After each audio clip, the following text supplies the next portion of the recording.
Welcome back to Mimi's Organic Eats. Today I'm going to be testing out the Xtrema Loaf Pan.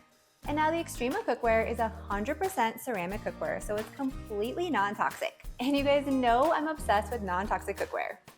So they sent me this loaf pan and we're going to test it out today. So real quick, we're going to talk about some of the benefits of this Xtrema loaf pan. So first, it's 100% ceramic. Not ceramic coated, but 100% ceramic. This is great for healthy eating, but because it's 100% ceramic, it's going to be a little bit heavier than other loaf pans. So because of that, you guys need to be careful. If you drop it on the floor, it could break. Also, if you throw it in your sink when it's hot and put cold water on it, it could also break as well. And just like any other ceramic cookware, you don't want to use metal on this. And if you notice, this is quite a bit larger than a traditional loaf pan. This is not your standard 1 pound loaf pan. So this is a 2-quart loaf pan, and that's going to be a bit bigger than your traditional 1 pound loaf pan.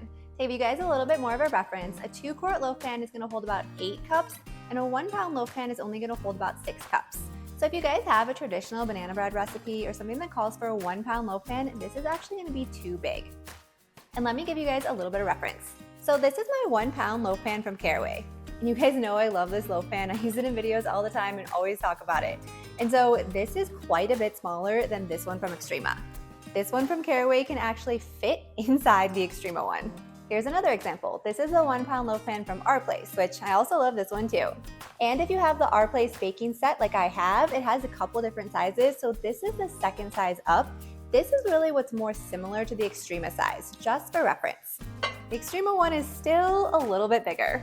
So when I got this loaf pan, I was a little bit unsure of what to bake in it because it's not a standard size loaf pan as you guys can see. So a typical banana bread recipe that calls for a 1 pound loaf pan, this is actually going to be way too big for that. Of course, I thought bread. Bread would be really great in this loaf pan. If you have a yeasted bread that bakes in a loaf pan, this would be a really good option. And then of course, if you're doing like a larger batch of banana bread or a larger batch of quick bread, that would also work in here too. I honestly think this would also be perfect for brownies and blondies as well. But today we're going to bake my vegan banana chocolate chip cookies in this and make them into cookie bars. I have one super sad banana in my pantry and I need to use it up, so that's what we're going to test in this loaf pan today. I mean, look at it. We have to use this so it doesn't go to waste. So let's test out this Xtrema loaf pan. So we're going to mash up our coconut oil and our banana.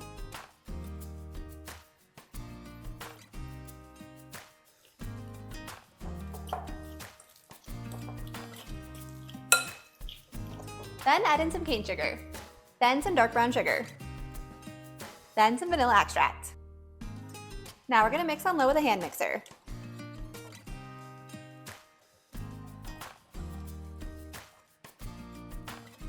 Then of course our flour, baking soda, and salt. And last, our chocolate chips.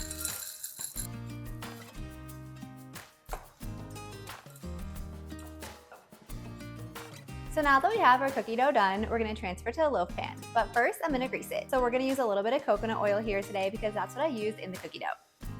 And now whenever trying out a new loaf pan, I always grease it first, just to be sure.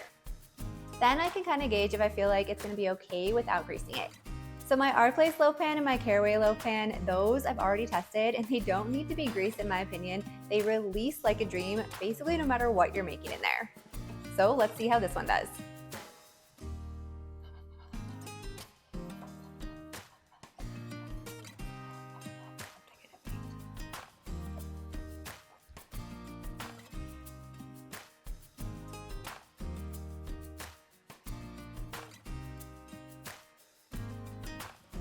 Some extra chocolate chips for good measure.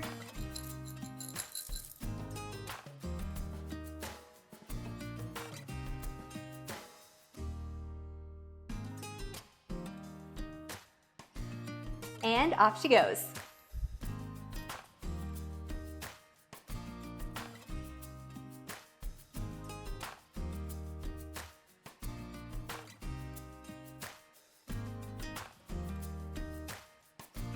So now we have our baked banana chocolate chip cookie bars.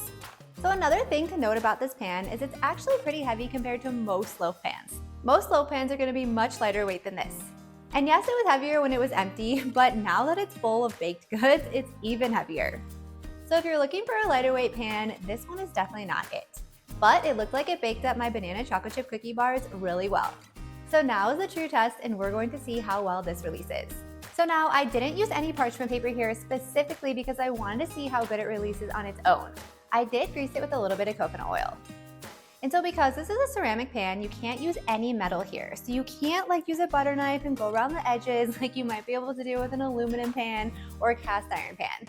So I'm gonna use my little scraper spatula. This thing is plastic.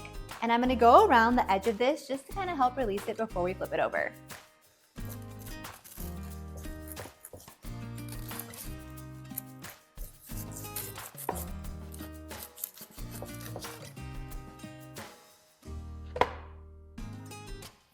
And oh my gosh, that released so well. I honestly wasn't expecting that, but it came out perfectly. So now that I've fully tested the Xtrema Loaf Pan, I would definitely recommend this. It's 100% ceramic, it's non-toxic, and it bakes and releases really well. The only downside to this pan, in my opinion, is that it only comes in the one size. So you guys can only get the 2-quart size that I had here. If you want a 1-pound loaf pan, they don't make that. And 1-pound loaf pans are what are typically used for a lot of recipes. So that's like the only thing that's a miss. Because if you're gonna use that loaf pan for one of those recipes that calls for a 1-pound loaf pan, you're gonna have to 1.5 times the recipe for it to be accurate in that size pan. And that's just like a little weird math, where like most recipe cards will have the 2 times or the 3 times, but the 1.5, you're gonna have to do that one on your own. This loaf pan washed really easily with a natural dish soap. It didn't take much to get it clean. One of the other things to note about this pan is you can only buy it included in a set. If you guys enjoyed this video, be sure to drop a like and leave a comment below. Let me know what other non-toxic cookware you want me to test out. And be sure to hit that subscribe button for more non-toxic and organic baking. Now it's just time to slice up these cookie bars and enjoy them.